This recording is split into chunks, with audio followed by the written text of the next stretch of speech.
Bonjour et bienvenue sur le plateau de Vitamine B.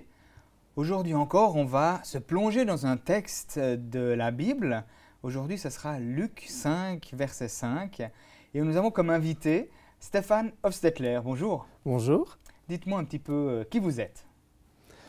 Alors, je suis pasteur à Genève, pasteur de la paroisse de l'Oratoire en Vieille-Ville. Et cette paroisse est l'une des 6 paroisses de l'Église évangélique libre de Genève. Et j'ai cru comprendre que vous aviez une femme, des enfants. Exactement. Donc, je suis marié et j'ai 4 enfants. J'ai 2 filles et 2 garçons. Qui ont quel âge à peu près? Les filles, c'est les aînées. L'une va avoir 18 ans bientôt. Et la deuxième, elle va avoir, ils ont 14 mois de différence, donc ça fait à peu près, attends que je calcule, 17, oui, que je calcule. Et puis les garçons, ils ont 11 et 9 ans. D'accord, très bien. Vous avez choisi ce texte de la pêche miraculeuse qui est passionnant. On va essayer de le lire ensemble. Oui, volontiers. Luc 5, verset 5. Simon-Pierre lui répondit, « Maître, nous avons travaillé toute la nuit sans rien prendre. Mais sur ta parole, je jetterai les filets. » Parlez-nous un petit peu du contexte. Ils étaient en train de faire quoi là? Alors c'est l'un des premiers contacts que Pierre a avec Jésus. Jésus est entouré d'une foule, il va monter dans la barque de Pierre pour parler à la foule, il va s'éloigner un peu du rivage sur cette barque, il va parler à la foule, et une fois qu'il aura fini de parler à la foule, il va demander à Pierre d'aller un peu plus au large pour jeter les filets pour pêcher. Pierre était un pêcheur dans les deux sens du terme. Exactement. Oui, c'était sa profession. Oui, dans les deux sens du terme. Et puis on dirait qu'il a travaillé toute la nuit, c'est ce qu'il dit. Oui.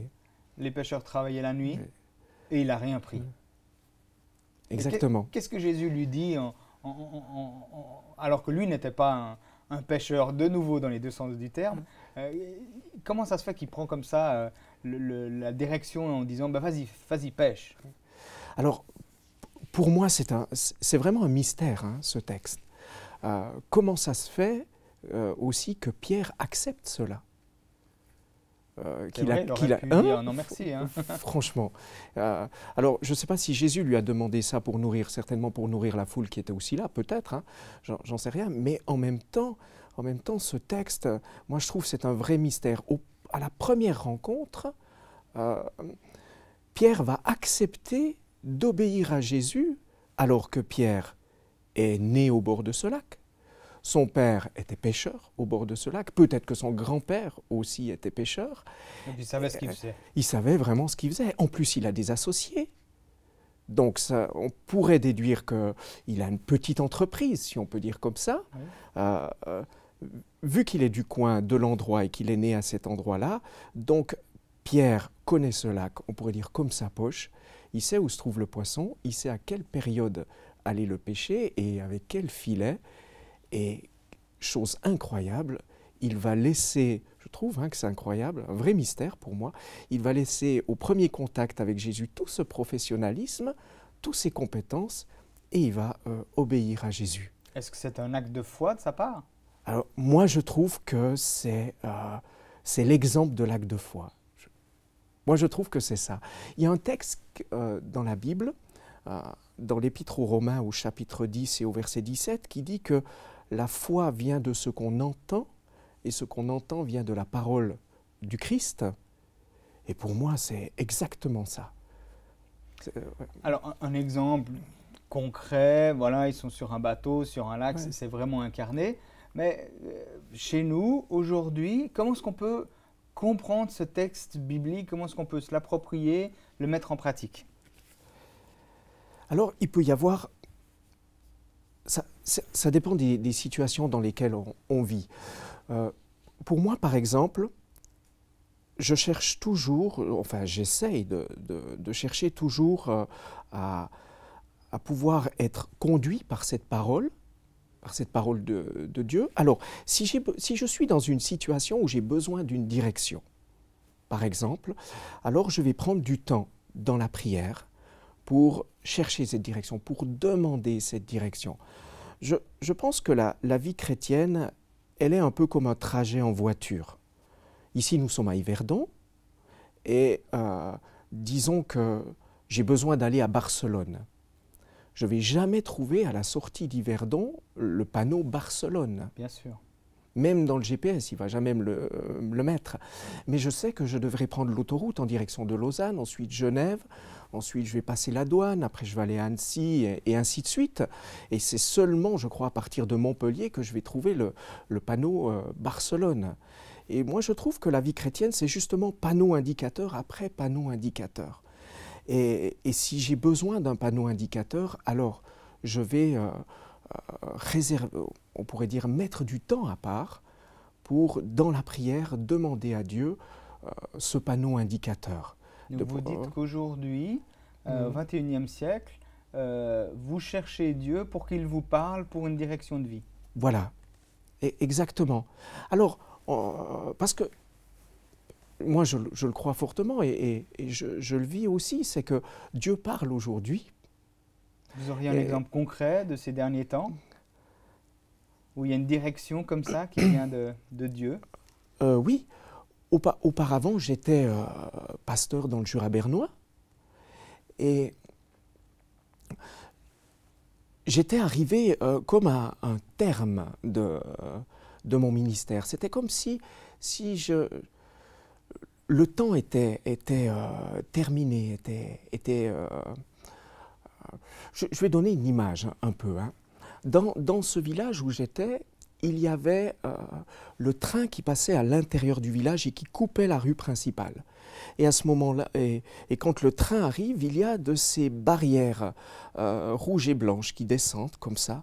Et j'avais vraiment l'impression au niveau de mon ministère de me trouver devant une de ces barrières.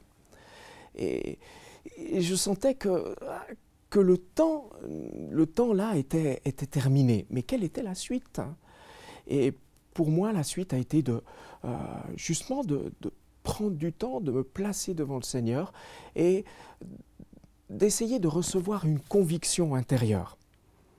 Alors, après, on a cette impression, et ce qu'il arrive parfois, et c'est ce qui est arrivé aussi pour moi à ce moment-là, c'est que Dieu a mis comme une conviction, mais ensuite, il a aussi parlé au travers d'autres chrétiens qui ont confirmé cette conviction que j'avais dans le cœur.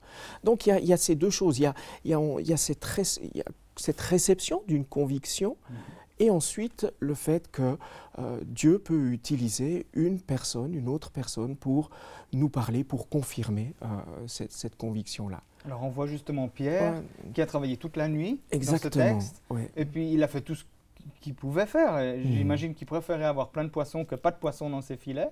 Donc il a fait ce qu'il fallait, mais le résultat n'est pas là.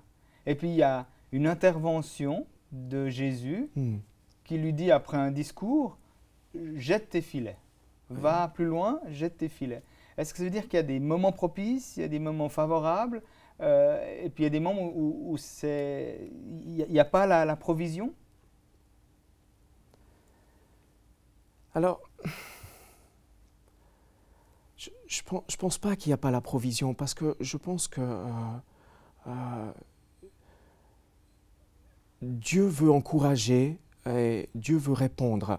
Il y a toujours ce texte qui dit « Demandez et l'on vous donnera, frappez et l'on vous ouvrira, cherchez et vous trouverez ». Et moi je crois que Dieu est plein de richesses. Il y a des moments où s'il n'y a pas la provision, c'est pas comme ça que je le dirais. C'est peut-être que Dieu veut nous enseigner autre chose aussi. Peut-être qu'il veut toucher autre chose avant. Je donne par exemple un témoignage. Dans l'église où j'étais auparavant, j'ai eu le privilège de rencontrer une famille extraordinaire. Mais cette famille vivait de grandes difficultés. Ils avaient un enfant qui était gravement touché. Le diagnostic était un autisme profond. Et quand je suis arrivé dans cette famille, j'ai vu cet enfant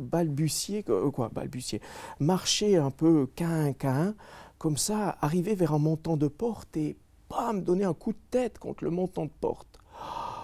Waouh! Et c'était vraiment douloureux à voir. Et cette famille était complètement prise par cette situation. cet enfant ne passait pas ses nuits. Il avait, si je ne fais erreur à l'époque, il devait avoir 7 à 8 ans. Il avait encore des langes qui étaient tenus par de l'adhésif, parce que c'est un enfant qui arrachait ses langes. Il ne pouvait pas manger à table, il marchait très mal. Et enfin, la situation était très très difficile et c'était très douloureux pour cette famille. Et on a pris l'engagement de se voir régulièrement. On a essayé de se voir régulièrement, à part les périodes de vacances. On se voyait toutes les semaines pour prier pour cela. Et puis on s'attendait vraiment à ce que Dieu touche cet enfant. Et on s'attendait à cela. Et Dieu a répondu oui, mais auparavant il a touché les parents qui avaient besoin d'être fortifiés à nouveau, qui avaient besoin d'être encouragés. Et au moment où les parents ont été encouragés, fortifiés, alors il a commencé à toucher l'enfant.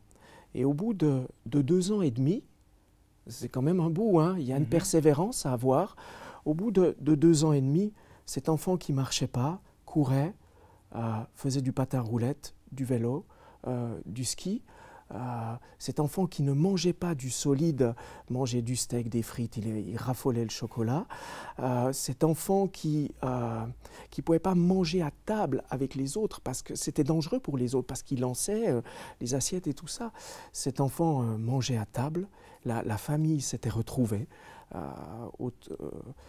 autour de cet enfant. C'était vraiment super de voir ce lien de la famille.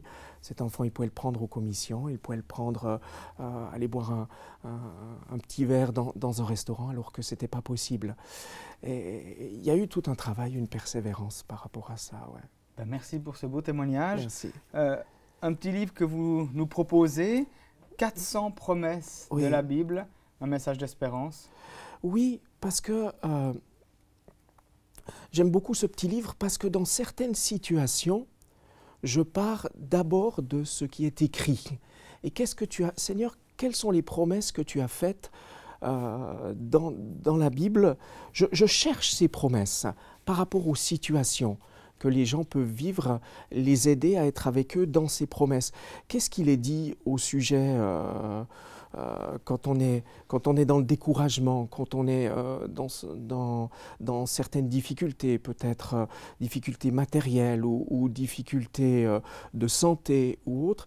Et là-dedans, je peux trouver des promesses que je rappelle à Dieu. Je lui dis, mais tu vois, tu as promis cela.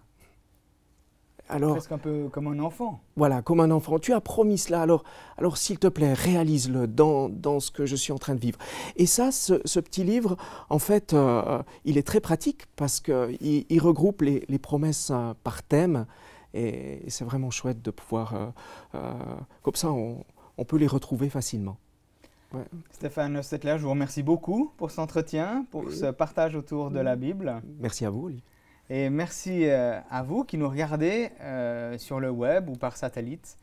J'espère vous retrouver bientôt sur le plateau de Vitamine B pour une autre recherche, une autre compréhension d'un autre texte biblique. Alors, à bientôt. Au revoir.